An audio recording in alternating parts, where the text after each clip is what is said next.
আসলে আওয়ামী লীগের চ্যাপ্টার ৫ই আগস্টেই ক্লোজ হয়ে গিয়েছে। সেখানে আওয়ামী লীগের অস্তিত্ব বাংলাদেশে আর আসবে বলে আমি মনে করি না কখনো। এনসিপি যেহেতু তরুণ নির্ভর একটি রাজনৈতিক দল, সেই জায়গা থেকে এনসিপি অবশ্যই ভালো কিছুই করবে এবং ভবিষ্যতে আগামী বাংলাদেশের আগামী প্রজন্মেও এনসিপি নেতৃত্ব দিবে। এনসিপি মূলত নতুন একটি রাজনৈতিক বন্দোবস্ত নিয়ে আমাদের সামনে এসেছে এবং এনসিপি পুরাতন যে রাজনীতির ধারাগুলো ছিল সেগুলো থেকে বের হয়ে নতুন যে রাজনৈতিক বন্দোবস্ত নিয়ে এসেছে, আমরা আসলে সেগুলোর সঙ্গে সহমত জানিয়ে আমরা নতুনভাবে এনসিপির সঙ্গে যুক্ত হয়েছি আর কি। আমি মূলত আগে কোনো রাজনৈতিক দলের সঙ্গে যুক্ত ছিলাম না। আগের যে রাজনীতির ধারাগুলো ছিল এগুলো আমার ব্যক্তিগতভাবে পছন্দ ছিল না।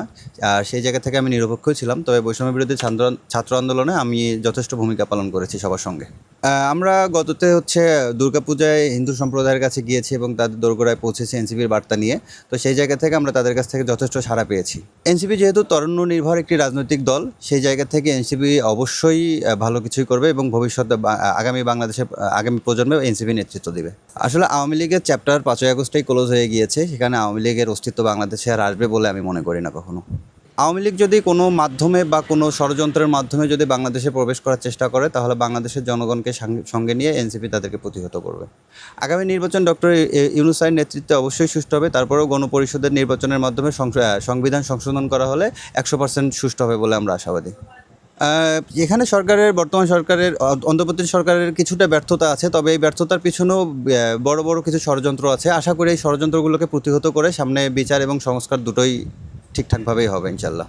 আমরা যেহেতু নতুন রাজনৈতিক বন্দোবস্ত নিয়ে এসেছি, সেই জায়গা থেকে আমরাও চাই যে পিআর পদ্ধতিটা আসুক এবং বাংলাদেশের মানুষ পিআর পদ্ধতির মাধ্যমেই নির্বাচন হোক এবং এই নির্বাচনে যাতে করে কোনো মানুষেরই মতামত বা মূল্যবোধ তার নষ্ট না হয়ে যায়।